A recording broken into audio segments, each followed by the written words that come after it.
Inside Out 2 was directed by Kelsey Mann and is, as you might have guessed from the title, a sequel to the 2015 success Inside Out, which I'll talk more about in a second. But as you may recall from the first movie, the core emotions that you've gotten to know, such as joy, sadness, anger, fear, and disgust, are upended a bit when, as Riley is growing up, new emotions are coming into play, like anxiety, envy, embarrassment, and ennui, and they're starting to upturn a lot of the work that has been done over the years with the core emotions. I think of the first movie a lot because to me that movie was also at a very transformative moment in time. At that moment of time, I had just finished up school. I was heading into college. I'm not, like I said, I'm not as old as people think, but I remember at that moment of time, things were changing dramatically. And there were certain decisions that were being taken in terms of, what comes next and what happens to, the family dynamic that we have and what was going to be affected as a result of it. In my case also, it involved moving places. My family's in one side of the world and I'm moving to a totally different side of the world. What the hell is going to happen? And so that movie, which was also dealing with this idea of, how relationships can change with moves, really affected me. I also think that just in a general sense, the first Inside Out is one of the best animated movies of the last 10 years. I found it to be an incredibly special experience. And the second I heard that there was a sequel on the way, I panicked because I just was so scared about the idea of that story continuing. And I was like, what if you make another one and you mess it up? Because there are situations where that's happened and I was very concerned. And I am very glad to report that my doubts went out the window by the end.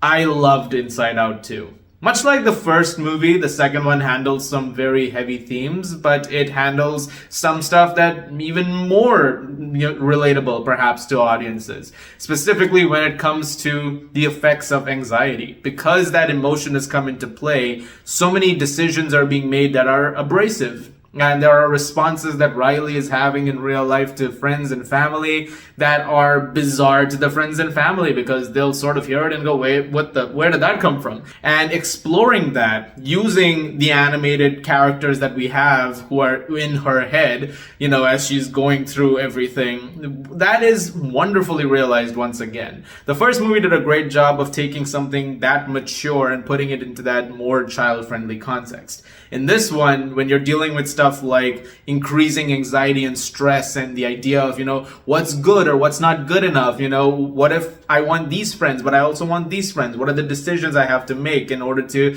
keep these friends, but also I have to maybe let go of this or to be cool or not cool enough, especially when you're a teenager who's going through puberty, so much changes. And in that sense, it's a very mature movie once again, which comes under this line. And I think they did a really great job of bringing that story to the forefront. Once again, the core emotions represented, they're all great. There's some change in staff as well as with, the main core director, some of the writers, the music composers, but also the voice actors. There's some changes. Basically, Bill Hader and Mindy Kaling, they're not Fear and Disgust this time.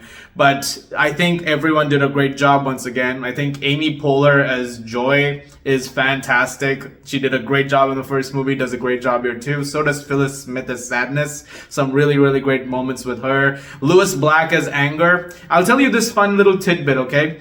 To date, my Windows profile picture, like when I log onto my laptop, is Anger. So it's just there. Like that's what it is. And I never changed it. And I'm fine with that. That makes me happy. But when it comes to the new emotions, I think Maya Hawke as Anxiety is a dynamite casting choice. That is one of those decisions that you make and it is 1 in a billion. No one else could have done that role exactly the way that it's supposed to go in this movie. And she is excellent as the character. And again, has a lot to do because anxiety is one of the leading emotions. Ayo Edebiri, who plays Envy, was really great too. Lots of different stuff going on with her voice, in fact, which was very interesting. I've seen her in a bunch of stuff now, including, of course, The Bear. And, I feel like there were moments in this I was like, I have never heard you talk like in that voice. That's interesting. I really love the dynamic with the new emotions as it's going on and this increasing unsettling feeling that's setting in. But again, understanding how each emotion has to work in, you know, certain degrees. Ennui, played by Adele Exarchopoulos, who, if I figured I butchered that name, if I have, I'm sorry, was also really fun. And Paul Walter Hauser as Embarrassment was very fun. I really like that dynamic too. And one thing that the movie does sort of play at, which I think maybe they could have gone into a little bit more, was that there are points where the emotions can coexist. For example, fear is kind of taken with some of the decisions that anxiety is making. It's like, I get where she's coming from. I see that. And fear and anxiety sometimes go hand in hand. Sadness and embarrassment. It's like, oh, they both understand each other. There are these correlations happening. They do a good job on that front. But there are some things over there which are extremely interesting dynamics that the movie establishes. As you're expecting with the Pixar movie, it is gorgeously animated, wonderful use of colors throughout, extremely vivid.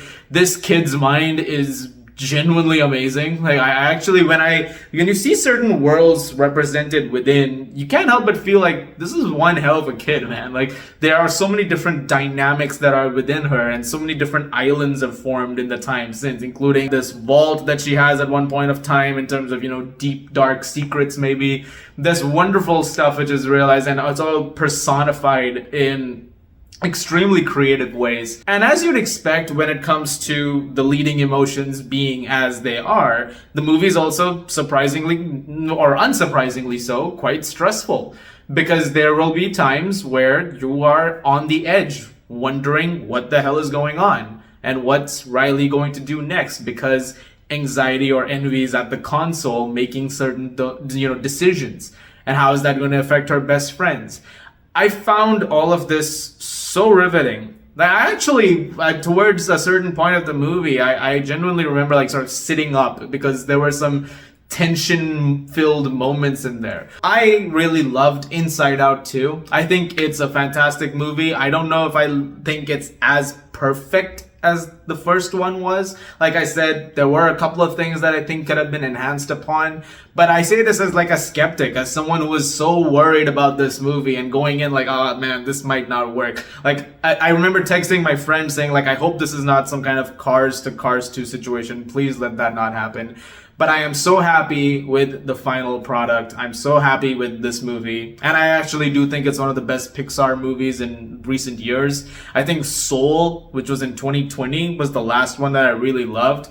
Aside from that, I've liked some of them, but not to an increasing degree as much as that. This one though, after a while, I can say that I've really loved a Pixar movie, and it feels like they're back in that element. So I'm hoping that trend continues and it stays this quality for a longer time to come again. I'm gonna give Inside Out 2 a 9 out of 10. Like I said, I went in skeptical. I am happy, I'm surprised, I'm very glad to say it was a wonderful movie to watch, and it is genuinely a really great experience. Guys, thank you very much for watching. Look forward to more videos very, very soon. As always, if you like this, please do subscribe, and I'll see you guys at the movies.